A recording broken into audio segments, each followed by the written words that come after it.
एक बार एक शिकारी शिकार करने के लिए जंगल में पहुंचा। उसने अपने तीर पर बहुत ही खतरनाक जहर लगाया और शिकार को निशाना बना करके उसने तीर को छोड़ा, लेकिन उसका तीर चूक गया और तीर एक पेड़ पर जा लगा।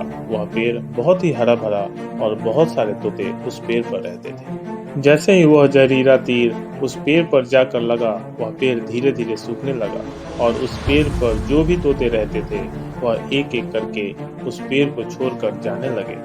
उस बड़े से पेड़ के कोटर में एक बहुत ही बूढ़ा तोता रहता था, जो बहुत ही धर्मात्मा और अच्छे मन का था। सभी तोते उस पेड़ को छोड़कर जाने लगे थे, लेकिन वह बूढ़ा तोता जाता था, दाना लेके आता और उसी कोटर में आ करके बैठ जाता था, परंतु उस पेड़ को छोड़ने को तैयार नहीं था। बूढ़े तोते के साथियों ने कई बार आकर के उसे समझाया कि यह पेड़ सूख रहा है और किसी दिन गिर भी जाए, चलो किसी और पेड़ पर चलकर रहा जाए, परंतु वह बूढ़ा तोता वहां से जाने को तैयार नहीं हो रहा था। अब यह बात देवराज इंद्र तक पहुंची। उन्हें बताया गया कि एक तोता है, वह जिस पेड़ पर रहता है उस पेड़ पर एक जहरीला तीर लगने के कारण सूखने, गिरने और खत्म होने के कगार पर आ पहुंचा है और एक बूढ़ा तोता अभी भी वहीं पर रह रहा है।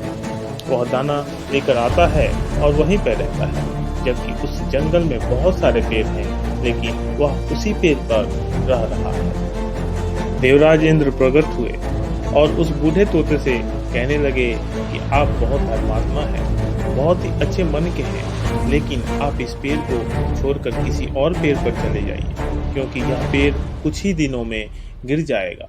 तालाब के पास में बहुत से बड़े बड़े हरे भरे पेड़ हैं, बड़े बड़े कोटर हैं, उन पेड़ों पर फल भी लगे हुए हैं, उन्हें वहीं पर तोड़कर खा सकते हैं, परंतु यहाँ से आप चले जाएं। तोता बोला, माफ कीजिएगा, इस पेड़ ने मुझे जीवन दिया है, शिकारियों से मेरी रक्षा की है, हर मौसम में मेरे साथ रहा है, ये कोटर मेरा घर है, यहाँ मैं पला बढ़ा हूँ, इस पेड़ को मैं छोड़कर कैसे जा सकता हूँ? इस पर संकट आया है तो क्या मैं इसे छोड़कर चला जाऊं? मैं ऐसा कभी नहीं कर सकता। देवराज इंद्र तोते की इस बात से बहुत ही प्रसन्न हुए। उन्होंने तोते से कहा, मैं आपके इस बात से बहुत ही खुश हूँ, मांगो जो आपको मांगना हो। उस बूढ़े तोते ने कहा, मुझे बस इतना मांगना है कि जिस पेड़ ने मुझे जन्म दिया, जहाँ मैं रहा, पला बढ़ा, जिसे आप मेरा जन्मभूमि कह सकते हो, आप इसे फिर से वैसा ही हरा भरा कर दो जैसा यह था।